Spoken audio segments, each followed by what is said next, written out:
स्वागत है आप सभी का न्यूज आवाज में और मैं आपके साथ अनुज। दरअसल अभी भी बिहार के भागलपुर से एक बड़ी खबर आ रही है जहां पे लगातार 4 बम विस्फोट हुए हैं। जी हाँ, जिसमें तकरीबन 10 से 15 आदमी मारे भी गए हैं और तकरीबन 40 से 50 आदमी घायल अवस्था में अस्पताल में भर्ती है। जी हाँ, चलिए खबरों को हम विस्तार से जानेंगे। तब तक के लिए हमारे चैनल पे आप नए हैं तो सब्सक्राइब करते हैं, साथ ही साथ बेल आइकन प्रेस करते ऑल करके, ताकि हर लेटेस्ट खबरों की अपडेट सबसे पहले आप तक पहुंच सके। आपकी जानकारी के लिए बता दूं कि भागलपुर में बम विस्फोट में 7 लोगों की मौत हो गई है।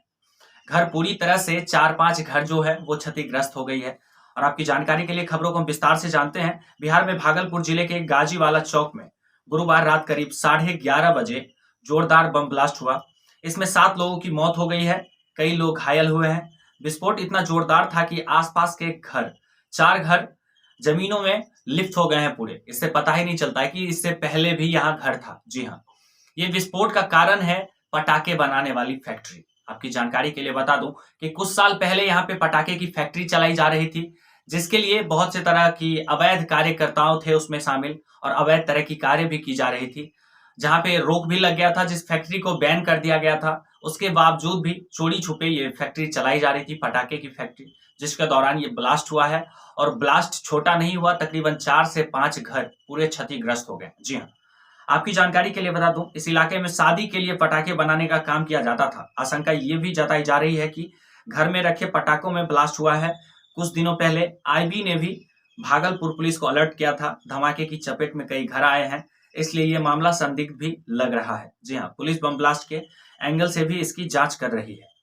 ये अभी तक पूरी तरह से पुष्टि नहीं हुई है कि वहां पे भागलपुर में जो अवैध पटाखे के कार्यक्रम चल रहे थे, बनाए जा रहे थे पटाखे, ये पूरी तरह से पुष्टि नहीं हुई है कि फिर से वो पटाखे की फैक्ट्री चालू हो गई, उसके लिए ब्लास्ट हुआ है, या फिर ये बम ब्लास्ट है। ये पूरी तरह से अभी पुष्टि नहीं की गई है भागलपुर पुलिस के द्वारा।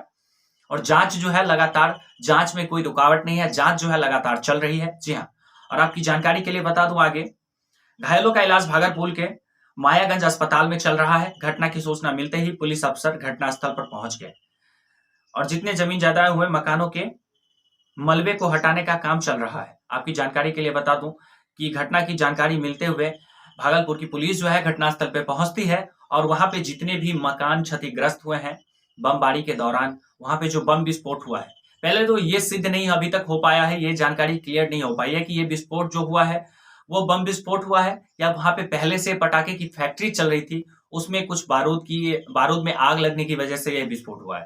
तो ये चीज अभी तक क्लियर नहीं हुआ है, हालांकि जांच पड़ताल चल रही है। जी हाँ, आगे आपकी जानकारी के लिए बता दें, विस्फोट के दौरान मौजूद पड़ोसी निर्मला शाह उर्फ लड्डू ने बताया कि परिवार के सभी सदस्य खाना खाकर घर में सो रहे थे, वहीं भी घर के बाहर बैठे थे, तभी तेज धमाका हुआ। मतलब खबर बताया जा रहा है कि जिस दौरान दोपहर का टाइम था, जिस दौरान घर के सभी व्यक्ति जो है खाना पीना खाकर आराम से घर में सो रहे थे, जी हाँ, उसी दौरान कुछ लोग, उनके पड़ोसी जो हैं, वो घर के बाहर इर्द गिर्द बैठे हुए थे, जिन्होंने ये मीडिया को जानकारी दिया है कि वो खाना पीना खाकर घर में सोने ही गए थे।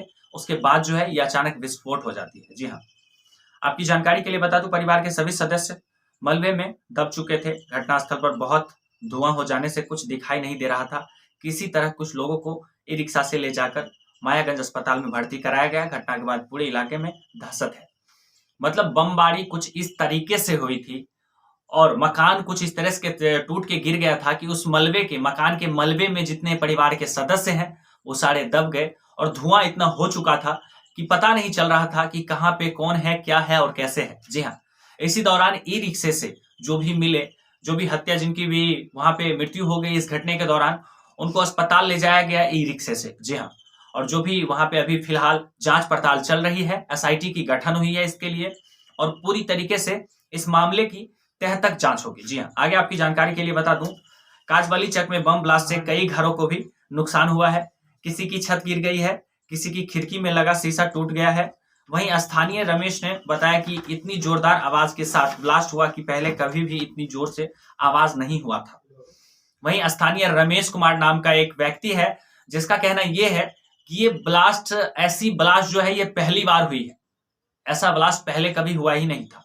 वहां के जो भी स्थानीय लोग हैं, जो आसपास रहने वाले हैं इर्द गिर्द भागलपुर के, उनका कहना यह है कि ये जो ब्लास्ट ऐसा हुआ है, ये ब्लास्ट पहली बार हुआ है, ऐसा ब्लास्ट कभी दोबारा हुआ ही नहीं था, इतनी जोर से आवाज आई थी। जी हाँ, ब्लास्ट होने के बाद सड़कों पर पूरी तरह से बारूद का धुआं भर गया था, और ब्लास्ट होने के बाद जो है बारूद का धुआं पूरी तरह से फैल गया था, पूरा भर गया था, जिससे कि पता ही नहीं चल रहा था कि कहां पे क्या है। जी हाँ, और आपकी जानकारी के लिए बड़ी खबर बता दूं कि डीआईजी, वहां के डीआईजी जो है वो क्या बोले। स्थानीय लोगों के मुताबिक शब बारात के लिए घर में बम बनाया जा रहा था, जिसको लेकर ये ब्लास्ट हुआ है। घायल निर्मल ने भी इसकी पुष्टि की है। डीआईजी राजीव कुमार का कहना है कि एफएसएल की टीम जांच कर रही है, इसके बाद ही स्पष्ट हो पाएगा कि यह किस तरह का विस्फोट था। जी हाँ, जैसे कि मैंने आपको बताया है कि इसके लिए एसआईटी टीम की संगठन किया गया है। डीआईजी जो है वहां के, उनका कहना तो ये है कि शबे बारात के लिए बम बनाया जा रहा था, उसके दौरान ये विस्फोट हुआ है, या फिर किसी आतंकवादी संगठन गिरोह का हाथ है। इसके लिए एसआईटी टीम की संगठन हो गई है, और इसकी घटना की जांच जो है एसआईटी करेगी और पूरी तरह से मामले का खुलासा करेगी कि आखिर मामला क्या है। ये मामला सच में बम ब्लास्ट है या फिर किसी घर में अचानक पटाखे बनाने के दौरान जो है बम ब्लास्ट हुई थी। जी हाँ, आगे आपकी जानकारी के लिए बता दूं, कोलकाता में हुई थी 2 गिरफ्तारी। हाल ही में भागलपुर के 2 शख्स को विस्फोटक सामान के साथ कोलकाता में पुलिस ने गिरफ्तार किया था। इसको लेकर भागलपुर में कई जगह पर निशानदेही पर छापेमारी की गई थी। सूत्रों के मुताबिक आईबी की टीम ने भागलपुर को अलर्ट किया था, और सूत्रों की माने तो भागलपुर की टीम जो है, भागलपुर जितने भी भागलपुर के वासी हैं उनको आईबी की टीम जो है उन्होंने अलर्ट भी किया था कि इस तरह का घटना जो है हो भी सकता है। फिर यहाँ पे ये कैसी बात आती है कि पटाखे बनाने के दौरान, शब बारात जो हो रहा था उसके दौरान पटाखे बनाए जा रहे थे तब हुए। जबकि यहाँ पे सिद्ध किया जाता है कि कुछ ही दिन पहले कोलकाता में जो है भागलपुर के 2 शख्स को वहां पे कोलकाता में अरेस्ट किया गया था, जो कि भागलपुर से आ रहे थे, और उनका भी काम कुछ इसी तरह का था कि बम ब्लास्ट करवाने वाले थे कहीं। ऐसे 2 आरोपी को कोलकाता पुलिस ने अरेस्ट कर लिया था। आपकी जानकारी के लिए बता दूं, इसको लेकर भागलपुर में कई जगह पर निशानदेही पर छापेमारी की गई थी। सूत्रों के मुताबिक आईबी की टीम जो है भागलपुर को अलर्ट किया था। कुछ दिन पहले ही भागलपुर ने नगर थाना रेलवे स्टेशन के प्लेटफॉर्म संख्या 2 पर डेटोनेटर बम बरामद किया था। जी हाँ, आपकी जानकारी के लिए बता दूं कि प्लेटफॉर्म संख्या 2 पे रेलवे स्टेशन के भागलपुर नगर थाना जो है वहां के रेलवे स्टेशन के प्लेटफॉर्म पे जो है डेटोनेटर बम बरामद किए थे। वहां से डेटोनेटर बम भी एक बार बरामद हो चुका है। जी हाँ, आपकी जानकारी के लिए बता दूं, इसके बाद नगर थाना रेलवे स्टेशन के करीब रेलवे ट्रैक किनारे जोरदार बम ब्लास्ट में एक व्यक्ति की मौत हुई थी। भागलपुर के डीएम सुब्रता कुमार ने कहा कि सभी अधिकारी जांच कर रहे हैं। घटना को लेकर बताया कि अभी रेस्क्यू चल रहा है। इससे पहले भागलपुर के काजवली चक, बजरंगगंज, हबीबतपुर, बरारी, अशांतपुर समेत कई इलाकों में बम विस्फोट की घटनाएं घट चुकी हैं, और इससे पहले जो है भागलपुर के 1-2 नहीं, ऐसे बहुत से इलाके हैं जिसमें ये बम की वारदात सामने आई है, बम फटने की घटना सामने आई है। जी हाँ, लेकिन डीआईजी जो है फिलहाल एसआईटी टीम की संगठन कर दी है। उन्होंने कहा है कि इस मामले की जो है पूरी तरह से जांच की जाएगी, हर एंगल को देखा जाएगा कि ये मामला जो है, डीआईजी साहब का एक तरफ कहना है कि शब बारात में जो है यहाँ के कुछ लोग, आम गांववासी लोग जो है बम बनाने के कार्य कर रहे थे, उसी दौरान ये धमाका हुआ है। लेकिन एक तरफ कहा जा रहा है कि आईबी की टीम ने कुछ दिन पहले भागलपुर के लोगों को सतर्क भी किया था कि वहां पे बमबारी हो सकती है। एक तरफ खबर यह है कि रेलवे स्टेशन पे जो है ये बमबारी कुछ दिन पहले हुई थी, जिसके दौरान एक आदमी की मृत्यु हो गई थी। एक तरफ खबर आ रही है कि कोलकाता में 2 ऐसे शख्स को गिरफ्तार किया गया है जो कि बमबारी करने के लिए वो भागलपुर आना चाहते थे। जी हाँ, चलिए खबरों को हम विस्तार से जानेंगे, और जो भी आगे अपडेट आती है मैं आपको वीडियो के माध्यम से देता रहूंगा। तब तक के लिए अगर आपने सब्सक्राइब नहीं किया तो सब्सक्राइब करना मत भूलें न्यूज आवाज को, और साथ ही साथ बेल आइकन प्रेस कर दें ताकि हर लेटेस्ट खबरों की अपडेट सबसे पहले आप तक पहुंच सके और बिहार से जुड़ी हर खबर सबसे पहले आप समझ सकें। जी हाँ, तब तक के लिए इतना ही। मैं अनुज फिर मिलता है ऐसी किसी अपडेट को लेकर आप सभी के बीच। जय हिंद, जय भारत।